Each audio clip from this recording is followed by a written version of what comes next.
Bueno, yo estoy de regreso. Tuve un problema con el tiempo que me daba la aplicación para hacer el video, pero voy a continuar donde me quedé. Eh, Aquí yo me equivoqué, no era en esta.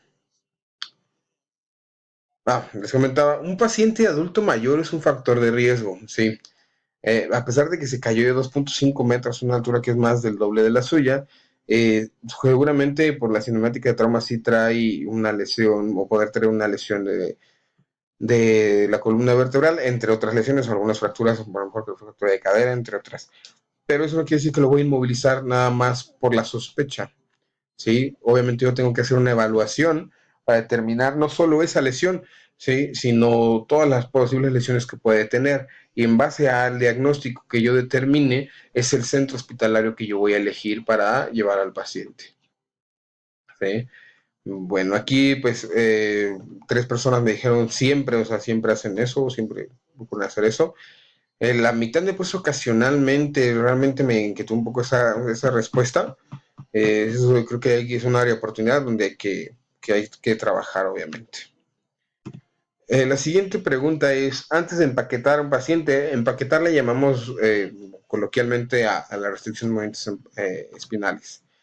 Antes de empaquetar a un paciente se debe realizar una evaluación de trauma. Sí, tres personas me consultaron siempre, otras tres algunas veces y cuatro ocasionalmente.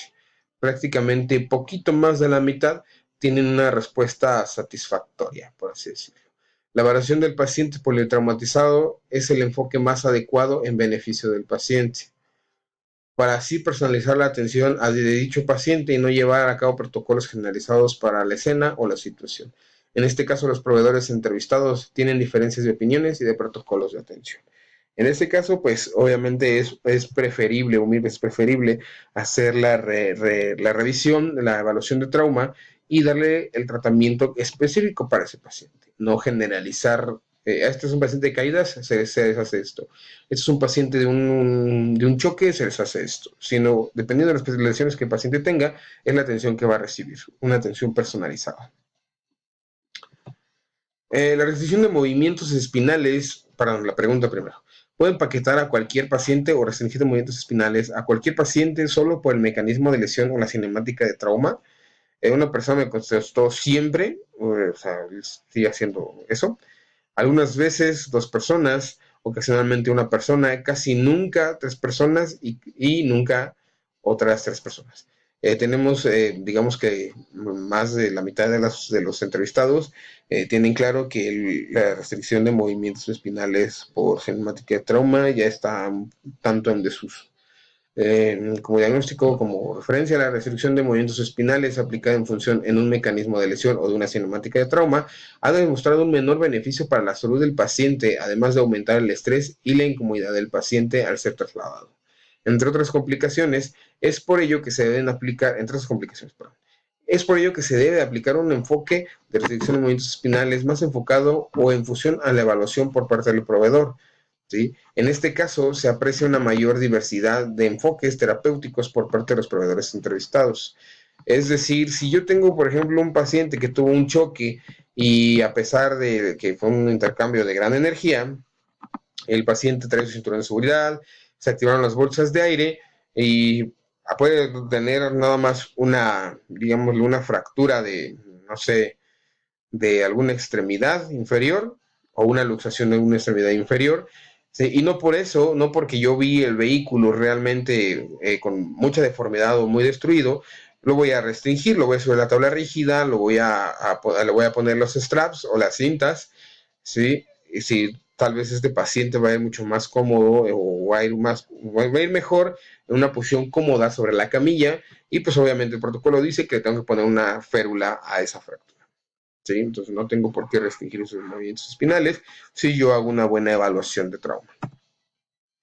Las prioridades de atención del paciente se categorizan en función, perdón, a la onda y siempre es primero la pregunta.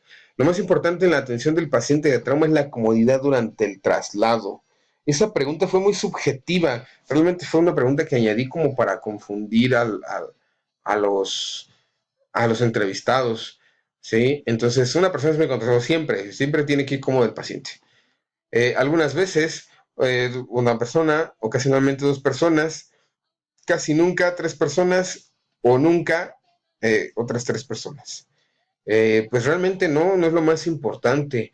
Las prioridades de atención del paciente se categorizan en función a los factores que ponen en riesgo la vida del paciente. Para resguardar en primer lugar la vida, segundamente o secundariamente, para preservar la función de la extremidad, del cuerpo o de la persona, y en tercer lugar, para preservar la estética del paciente y por último va su comodidad. Realmente si el paciente, nosotros valoramos al paciente y el paciente solo necesita una evaluación médica, lo vamos a trasladar para que sea valorado médicamente y no hay una lesión que ponga en riesgo su vida, pues entonces podemos preocuparnos por la comodidad del paciente. Mientras tanto, pues realmente la comodidad ocupa el último lugar. ¿Sí? Es más importante el manejo de la vía aérea, control de hemorragias, etcétera, etcétera. 9. Un paciente involucrado en un accidente con alteración en el estado de conciencia o intoxicación es un candidato para la restricción de movimientos espinales. De hecho, bueno, a ver, siempre me contestó una persona, algunas veces tres personas, ocasionalmente cuatro personas y dos casi nunca. Los pacientes con alteración en el estado de conciencia cumplen uno de los criterios para la restricción de movimientos espinales.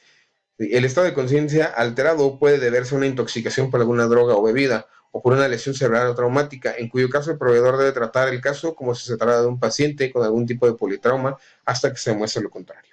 Realmente cuando encontramos un paciente intoxicado o con alteración, bueno, no es cierto, intoxicado, no, con alteración en el estado de conciencia, es difícil determinar la causa. Sí, muchas veces podemos ver que el paciente huele alcohol o los familiares nos dicen que estuvo consumiendo X o Y, ¿sí? Pero cuando no tiene referentes o alguien que nos diga qué fue lo que pasó, pues no podemos descartar o diagnosticarlo con una intoxicación por algo, porque realmente podríamos equivocarnos y sí que ese paciente si tuviera algo grave, un politrauma o alguna cuestión que involucre el sistema nervioso y nosotros ya lo descartamos sin hacer nosotros una debida evaluación. Entonces, por ese caso se hace la evaluación y de acuerdo a los datos de la evaluación se inmoviliza al paciente si así lo dicta nuestra evaluación de trauma. Y por último, la pregunta número 10. Las lesiones de la columna vertebral difícilmente son peligrosas o de riesgo. Aquí me inquietó un poco las respuestas. Una persona me puso ocasionalmente. Y 5 nunca son, bueno, a ver, dice, al igual que otros tipos de traumatismos, el trauma en la columna vertebral no solo pueden poner en riesgo la vida, sino que tienen una alta tasa de discapacidad. Por ello se requiere una identificación pronta y un tratamiento adecuado y oportuno. Las lesiones en la columna vertebral desde las cervicales hasta las dorsales, tienen un alto índice de discapacidad en los pacientes, más si no se les da un tratamiento oportuno.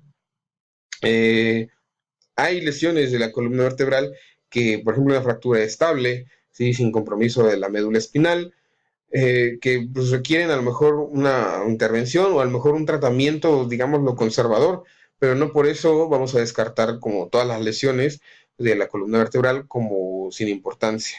¿Sí? Entonces, cada lesión hay que darle su importancia, su tiempo y su buena evaluación. Conclusiones.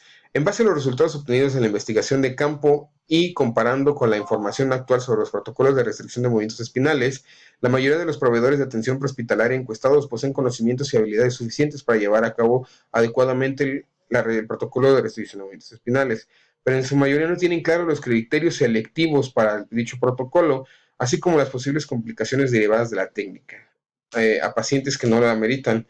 Se propone al personal de la empresa, así como al cuerpo coordinador, la creación, así como la creación de un curso de actualización y homologación de conocimientos. Eso es decir, hay que actualizar los conocimientos que los proveedores ya poseen y homologarlos para que todos tengan el mismo nivel de conocimiento y el mismo nivel de protocolo. No solo concerniente al tema de esta investigación, sino a los temas selectos de la atención al paciente de trauma, basados en las últimas guías del Manual de Soporte Vital en Trauma Prehospitalario, PHTLS, novena edición, es como lo que más sugerimos. Se sugiere también al cuerpo coordinar la creación de protocolos de atención institucionales, basados en las mismas guías, pero aplicados al contexto actual de este país. Además de un programa de educación y actualización continua para el personal que labora en dicha empresa. Pues esto es lo que se sugiere con los datos arrojados por la investigación que realicé. Se sugiere pues obviamente un curso completo de trauma, de actualización y homologación del conocimiento, y además de empezar a formar las guías institucionales o los protocolos institucionales de la corporación o de la empresa para la cual laboro. Esto nos va a ayudar a tener todos o jalar todos hacia el mismo lado, por así decirlo. ¿Sí? Estas son las fuentes de referencia que yo utilicé, los buscadores donde yo encontré la información. La bibliografía principal que utilicé fue el PHTLS novena edición, que es la última edición que ha salido. Leí también y utilicé información de este artículo de la revista EMS World en español, que se llama Lesión al cordón espinal y shock neurogénico. Además de esta es digámoslo, es una investigación sobre aquí está, análisis de las técnicas de movilización en pacientes con sospecha de la lesión medular a través de sistemas de captura de movimiento, de la Universidad Católica de Murcia.